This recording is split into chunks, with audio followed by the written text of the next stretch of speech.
I'm Danny. And I'm Tiff. And this is BosSIS, where ambition meets sisterhood. And you hear real stories from boss women in leadership and business. The highs, the lows, and everything in between. Every boss has a story, so let's get into it.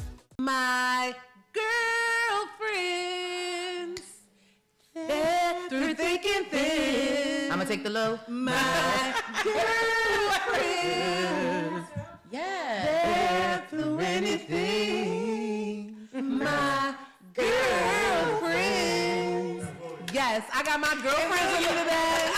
And William. Yes, you heard it right. I have my girlfriends with me today. I love to have conversations with y'all when we sit up here and do this panel. So welcome back to our show. Today we are going to get into a question that I feel is very important. It'll allow us to go back in time and think of some things that we've done that maybe we could have done differently. Mm-hmm. So, without further ado, life advice we'd give our 20-year-old selves. Yeah.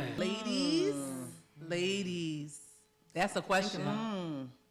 That is a question. I'm really thinking here. So I think I would be saying to my 20-year-old self about purpose is that your profession doesn't have to be your purpose, that you can actually have a profession over here and still be following your purpose without them having to always align directly. Now, granted, they should fit somewhere on the plate. There should be some relevance, but I think that back in the day when I was 20, I think I was really trying to make everything mesh so that I would love my job and I would love going to work.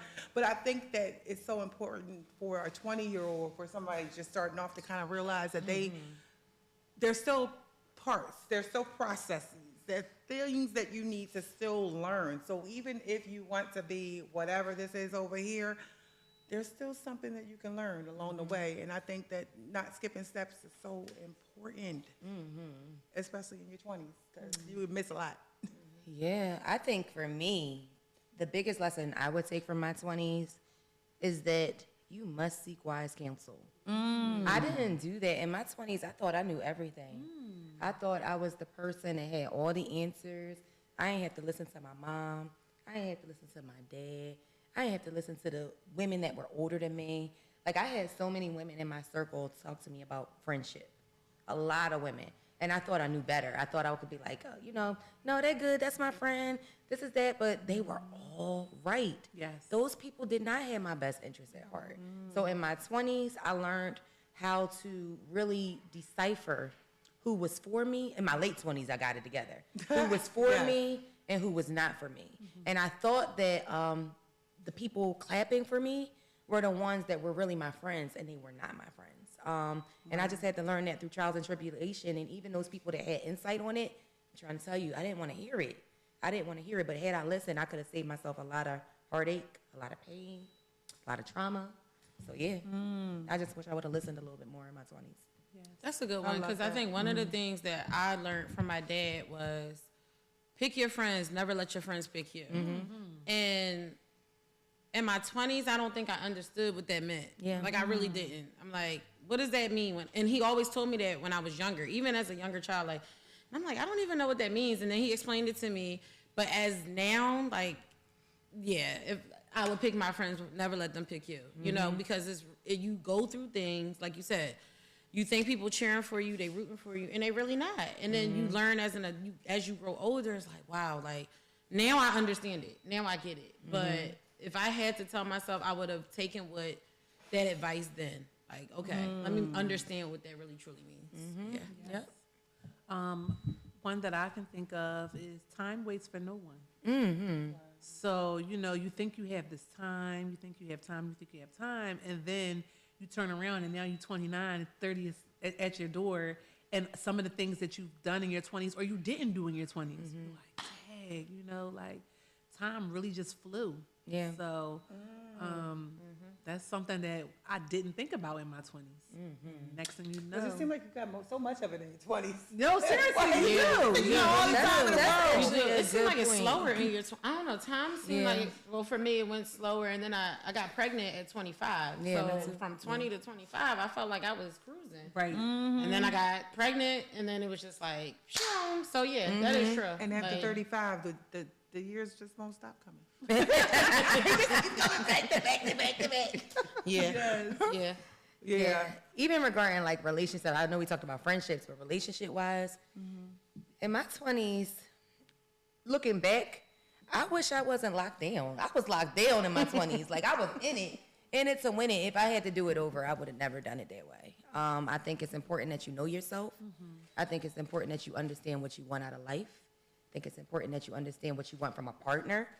And in my 20s, I thought I knew, but I did not know. I didn't find out until my late 30s. So if I was to do it again, I probably would have did that differently. Right. I'm glad you said that because I think that that's the biggest thing. I remember people telling us, don't rush to be in a relationship. Get to know yourself first. And nobody really explained what that even meant. Yes. And then it's like, okay, because if I know why this ticks me off or why this makes me mad, why did I get excited about that, then I can better explain to the people I work with, who I'm in relationships with. And so that's another great point. I feel like just identifying who you are. And when you have that space to be able to do that, it just makes every other relationship run so much smoother because I know who I need to have in the circle because I already know who I am. And I already know who I can't completely trust with this level because I already know who I am. And so I think that that's the biggest mistake we make is putting that burden on other people to figure us out. Right. No, I need to figure myself out first, and that way I can help you, baby. Right. Yeah. I think that in my 20s, when it came to relationships, perception of who I thought somebody was, just by how they showed up and how they, the popular guy or, handsome and, just funny or, like outside, as we didn't call it that back then. But what did we call it? Did we have a name for I that? don't know, but I don't think we had a name for that. He decent? He decent. Or he just was always in the mix, right? And it's like, oh my gosh, I think he's so cool. But in our 20s, we're not looking at, well, I wasn't at 20. I'm not looking at credit scores. I'm not looking at how you're investing your money. I'm watching you spend it, right? And then who's to say that you cashed your check on a Friday and when you're holding that knot, that's all you really have. And you don't have a savings. Yeah. But the perception is like, oh, he got money. Yes. Like, he handsome and he in the clubs and he's buying everybody drinks. Like, I like him. I don't know. Like, I just wish that I had a different mindset then. If I would have focused on the nerdy guy, right? Or not even just nerdy, but the guy who had his stuff together early, right? Like, who was focused on building a family and focused on himself being a provider for a family. It's like, I don't know. I just wasn't attracted to that kind of guy back then. So a lot of time was wasted. Yeah, a lot of time was wasted in the 20s. But your 20-year-old eye, it still has it's a process. Yeah. It is. It's a learning process. True. The 20s because it was necessary. Yeah. Perception to get to does where you're change. at now. Exactly. Because if we didn't live through those experiences then, Yep. we wouldn't be here now. Because just think about it. Like, if we would have gone with certain people that you might have been like, oh, that's the one I should marry or that's the one I married, where would we be now? We probably wouldn't be filming a BosSIS. You know what I mean? Like a BosSIS episode. Let's be honest. Yeah. We beat divorce. True. I mean, so it's just like, it's one of those things, like, it's advice that we give ourselves, but then it's like, we still had to take those lessons to understand, okay, I took all of those things, and this is where I'm at now. Right? Yeah. But, there are some things that you kind of think about. I don't know, it's even with finances, like, I wish I understood credit better in my 20s. I wish I understood,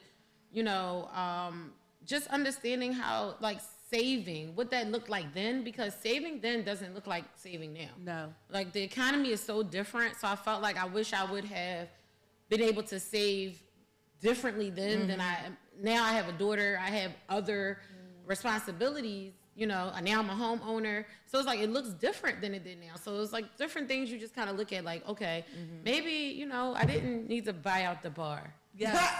No, seriously. I did. Listen. I was like, everybody get a drink because I didn't care. I didn't had no responsibilities. Yes. You know, it was just like, okay, everybody can buy, you know, everybody gets a drink. I was literally buying out the bar. At the time, I had a good job, so I thought I was working for Enterprise. I was like, okay, I'm sorry. Go ahead. And now fast forward, I'm like, man, I should have saved. Yeah. You know? So, yeah. Absolutely. Yes. I mean, when I look back at the way I spent money, like my parents had A1 credit, and they always told me to save, but they never educated me on credit. Why. I didn't know about CDs, you know, I didn't know about Savings bond. Like, I didn't know about that stuff. Like, I remember my dad saying, like, yeah, I got you a savings bond when you were born. But it's like, okay, what is so it? I don't know how much money is in there. I don't know how the percentages work. Like, all of those things, but I know how to get money and spend it. Right. And even though they were telling me to save it, it's kind of in the back of my mind, like, I have time. I thought I had time. But knowing what I know now, if I would have invested that money and how the percentages and how it can continue to grow, I would have, you know, interest. Yes. It's like, even when it came to real estate and properties, like there was a time when the city had dollar houses. Y'all remember that? Yes. Dollar houses. I do. Do you know how, what we would, sorry. Do you know what we would be sitting on if we would have invested in those dollar houses? Just paying the taxes on them and just keeping them. Until one day we in South Philly sitting on a gold mine, or we in Fishtown sitting on a gold mine. You don't even know, you know. So those were the things that I wish I would have done in my 20s as well. That's the other thing too. The with our parents, like they had properties, but they didn't educate us on what that looked. Like when we talk about legacies and generational wealth, they didn't school us on it, and I guess it's because they didn't. I don't think that they really. They didn't. I don't think they knew. Yeah, I don't think they knew. They grew up poor, Right. Yeah. right? But they knew what they had for us, but they didn't teach us how to get it for ourselves. Right. Yeah, and they were focused on maintaining for the family, not necessarily for what's going to happen next. Yeah, that's true. And the generations before them were less prepared. Right. If you think about it, so they were just surviving. Like, I feel like even with our generation, we're doing what we know to do based off of what we learned from our generations past, and we try to move forward. And I heard my pastor say something that really stuck with me. He was like, when you're in your 20s, you get to care about yourself. That you get to be in that space. But when you move past 30, you should, and I pause on should, start to think about the legacy that you're leaving for the next generations to follow. And I might have been a little bit late to the game because I feel like I didn't get to that mindset to the 40s. But I tell you, that changes how you move in every sense of the word. Seriously. Like, it's not just about what's happening, what's in it for me right now. I got to be thinking about grandchildren that's not even born yet. I got to be thinking about generations who don't even know the struggles that we're going through right now, which is, I feel, what the Harriet Tubmans, people who went before us had to think about. They weren't just fighting for their freedom or for their whatevers. They were fighting for the generations who didn't come yet. And that's where I feel like we all are. That's what I feel like is also a part of being BosSIS, that sisterhood, that iron sharpening iron. So we're not just thinking about how I can make it, how I'm going to get mine. But no, I'm going to get it from my sister. I'm going to learn from her, and we're going to get this together. I got a question. I wonder why we sit on this panel and we're having this conversation, but why do you think it is that 20-year-olds don't take the information that we have to give? Like, I know we've been through that phase of, you know, wanting to learn on our own, but what can we do as the generation that we're in to help them understand that we get you? This version of 20-year-olds, I think that they're getting it. They have social media. They have podcasts. Right. They have people that they're looking up to who are doing it. Women, right? Or investing. They are leading. They are career driven. They're sharing knowledge. I don't feel like we got it when we were in our 20s. Right. So we had encyclopedias. Right. We had family, friends. Why you using pages? We had to figure it out. Yeah, we didn't have none of that.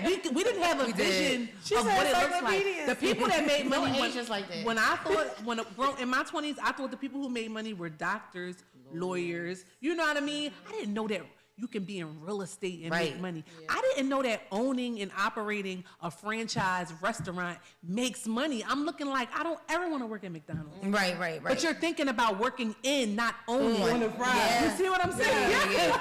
So even with that, people kind of downplay that. Yeah. Right? So that's what I'm saying. This generation of 20-year-olds, I see. they have a different. They got more resources than what we. They're exposed to more than we were. To your point, yes. We only had what we knew. Whatever our parents, and God bless them if they were educated enough to give us that, we had it. If they weren't, then we had to get it from other resources. Fast forward, we grow up, and then we learn from each other. Yes. And then we're taking, the different resources and growing from that. But you have a very valid point on that. We didn't have. You know another person that I thought that made a lot of money back in the day? Hairstylists. I was like, hairstylists are the female drug dealers. Like, they were getting, like, seriously, because they were getting that untaxed money under the table back then. Now it's a little different. Hairstylists is doing their thing now. And they're doing it legitimately. So, yes, I love to see it. They've always been. And it's like, that was what I saw visually, but there's so many other careers and trades that I didn't, that this younger generation has. It's so crazy. I used to think entrepreneurs were like starving artists. I did. I didn't think you could make money running a business. I thought that it was just a dream. You know what I mean? But that's because we live in an era right now of the entrepreneur. We're gonna look back at this era, this post-COVID, pre-COVID kind of stage, and we're gonna look at it and see that this was the era of the hustler. It's the hustle. You don't just have no 9 to 5 job. If you really wanted to live the life that you're seeing on Instagram, you ain't gonna get it like that. So you gotta have more than one hustle and let your gifts make way for you.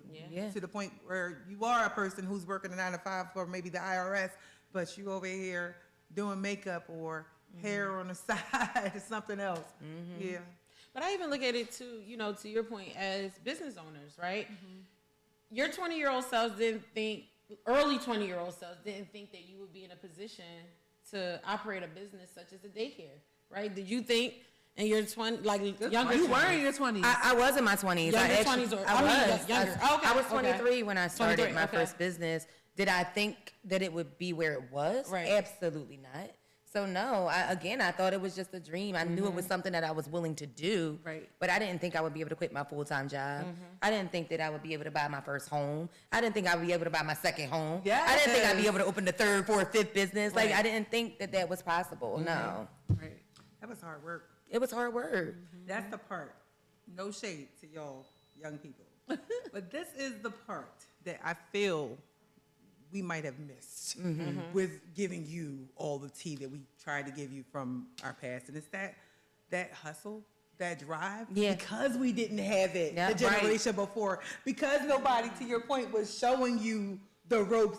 You had to figure it out, and we not going to fail, so we just going to keep on trying to figure it out. And that's the part I would want for you guys, to make sure that, yes, you're learning everything you can, be a sponge, but also to make sure that you are remembering this is a process. A lot of I feel like young people look at the Tiffany's, and I talk to them all the time. I'm not throwing y'all out but I got teenagers, daughters, and stuff. And I talk about y'all all the time because they see this. The podcast, the life, but they don't know what goes on behind. They don't see the 15, 20-hour days. They don't see when you're struggling and you don't know how to make it. You have to be pivoting here and all the agility that it takes and the behind the scenes. And so process, guys, process. Get up under the wise counsel. Be making sure that you're always looking. If you ever get to a place in life where you stop learning, whether you're 30, 22, 50, that's it for you. That's where your glass ceiling is right there. So you always have to make sure that you're, trying to find somebody else who already did what you did. And don't try to reinvent the wheel. Look at, if you want to be a daycare owner, why you not over, looking at pages and gleaning behind the reapers? That's definitely something. I found that a lot of young people think that is Joe. Like, it's Joe to ask for mentorship. Really? It's Joe to, yes. They really do. They do. Unfortunate. I talk to my own daughter. You know what I mean? Why don't you ask this person if this is what you want to do? No, Mom, that's Joe. Like, she don't say the word Joe. I forgot what the new word is. But that's the concept. What's the word now? That's blazing. Glazing. Oh, yeah, I never heard that one. Whatever it is, the idea of going to ask for help or putting yourself out there as needing help, it's not a concept that's necessarily comfortable with our young people now. Not just young people, but you are absolutely right. That's adulthood. That's the case. That's a great point. Because it's too many people who say they want to do what I know that you do or you do or you do. And it's like, I'll be the first person to say, well, why don't you go ask? Because they want overnight success. But then I had to stop because I realized overnight that's success. the point. Right. Agreed. Yeah. They're like, oh my gosh, I want to wake up tomorrow and I want to be famous. I literally just stopped doing consultations for that reason, because people want to know how you got to where you got and how you did it. And when I go through all the steps, by step 3, they already zoned out. They already done. Like, they're like, all right, I can't do it. Yes. So, and it's not that I stopped doing consultations because of that, but more so because I want to work with people who understand the amount of footwork that goes into growing a business. Right. So. It's like not even just footwork, it's the sacrifices. You know, you have to sacrifice your family. You know, if you have children, there are late nights, early mornings, and they have to be with you. You know, we see it. You know, you closing up a daycare, you got a day school. Jayla, you know, we at the restaurant at 11 o'clock, and we doing homework and trying to eat, you know. But we make it happen.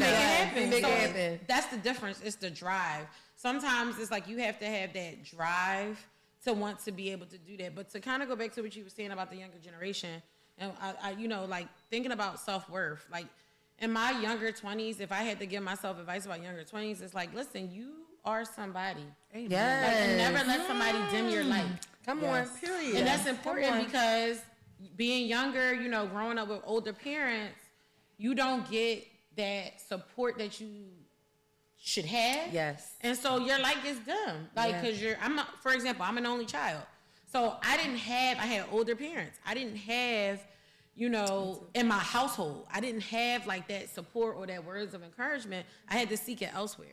But by the grace of God, I didn't seek it in a negative light. Yes. I went to positive experiences. My other friends' moms, like, you know, Danny's mom, like I could go to her and talk about anything, but everybody doesn't have that. So it's a blessing that I was able to seek that outside counsel from, you know, people in my church or people, like I said, friends that had parents that were not, you know, like they were hip, if that makes sense. Like I've been in church all my life. So it was just like, it was all about church. So like, you know, knowing, and that takes, that creates, you know, as a younger person, that affects you as an adult. Oh, so it's like, I'm just learning my self-worth, literally, literally just learning that as I've gotten older, because now I have a young lady, my daughter is looking at me. And so there's a certain way I have to carry myself. So it's like, that's one of the things. I don't feel like our parents knew that that's what they were doing. I don't think that they knew they were damaging our self-worth. No, they didn't. Like, they really didn't know. They were just doing the best that they could do. Yes. And I don't think my child understands. I'm just doing the best I can do. Yeah, right. If I did any damage, You would hope they understand. if I did any damage, I'm sorry, kid. Sometimes I wonder, like, sorry, if I did, you know. I'm still learning every day. Y'all are doing a great job. Oh, thank you. Your daughters are amazing. But every day, you no, seriously, like, I do think about that every day. Like, am I being the best parent that I can? Because I know the way that certain things in my life that I wasn't privy to or didn't have experience in. Am I making sure that she's going to have that? And then some days I'm like, I ain't got it. I'm gonna just go to bed because I don't even know. We're gonna start all over in the morning. She's like, "Hey, Mom." I'm like, "You're right." I can only imagine the text messages. So. But that's why you need the village. Right. Because the village is necessary. I don't feel like any parent can get it all right. I feel like, especially when you think about how many mistakes our parents make, and I know I'd have made so many mistakes. And all I can say is, sorry. You know, you keep on trying to learn from it, but that's also something that we're teaching the children to learn from what you didn't always receive, to still come into a space with ready for whatever. And I think, yeah. And communicate. That's BosSIS. That's the real meaning of communicate. Yeah, because BosSIS is supposed to be like the whole knowing that you're going through something, but you have somebody on each side of you and just pouring back in and giving back to people. So I think that is the BosSIS y'all recognize. I would love for us to do a panel one day with some 20-year-olds. I really would. Oh my gosh, we gotta make that happen. We gotta make it happen. Just to see what they think. I want to hear what they're thinking. I want to see how it compares to where we were at 20. And I want you to, we gotta remember that. They might think we're corny. You think that's a mentor? No, do you think they think we're corny? They might. You gotta be prepared. No, but I want to know if they think that being a mentor is Joe. We need to find that out. I'm telling you. Not seek? I'm telling you. I've heard it so many times. Wow. Everybody needs a Mr. Miyagi. Yes. For real. And can you enlighten us? Yeah, for all of those who don't know, Mr. Miyagi from Karate Kid, wax on, wax off. Yep. And the biggest part, I use it all the time, so I know y'all get tired of hearing me say it, but the biggest part was that you don't know why you're waxing, what you're preparing for, what you're being trained for. Right. So don't go through life mad because you have to do this, because that part of your process could come full circle 10 years from now. Yeah, that's and true. Be a part of it. We still looking back to our 20-year-old selves and thinking about those things. God knows if I didn't learn that, I wouldn't be where I am. So I think, that wax on, wax off, get yourself a Miyagi, somebody you can sit under. Don't try to do this by yourself, operating in silos. And that's whether it's parenting, bossing, leadership. Somebody else has already did it. The mistakes, the successes. Glean from your reapers. Please don't try to reinvent the wheel. Right. That is the biggest mistake I feel like we made in our 20s, because we didn't have as many clear paths to view, because many of our parents, they came from different kind of lives than we live, especially as women. Many of them were still in the homes. They were still, not in offices running businesses, that's for sure. So we are the people who are like spearheading it for the next generation, letting them know that as a woman, yes, you don't have to be quiet and not have a voice, and not be able to be powerful, not be able to have your vision and see it go into, fruition, coming to fruition. And communicate. Another thing in my 20s, real quick, is communicate. We were younger, in our households. What goes on in this house stays in this house. That was a big one. That's a big one. That is not okay. Communicate. Talk. If you talk and you let people know what's happening, we can support you. We can help you. But please talk. I see so many times that people internalize things, and what people don't realize, like, illnesses and things like that, dementia, heart attacks, that comes from internalizing just trauma, internalizing things that have happened in your life. And so now you don't have a way to explain that or have an outlet. I implore you, communicate, talk to someone. It's important. Therapy is a thing, right? People think that, like, it's Joe to go to therapy. Like, all of those things are important, but I would like to see, like, talking to a 20-year-old. We really should. That's important. We got to make that happen. Yeah, that would be dope. It was an awesome conversation. It was. Reflective, all of that, about where we were versus where we are. And I felt like I needed to hear it. Yeah. It feels good. It does. Yes. And to see your growth. Your journey. Where you come from. Because I am not that girl in my 20s. We like real adults now. I didn't even realize we are real adults. We the aunties, yo. We are the aunties. We the aunties. And I'm going to say this, and I'm going to say it 1,000 times. I am not that girl in my 20s. No, man. Praise Him. No, Hallelujah. not that same person. Amen. Yes. I have been delivered. Yes. Okay? He brought me from a mighty long way. But with that being said, don't forget to say BosSIS.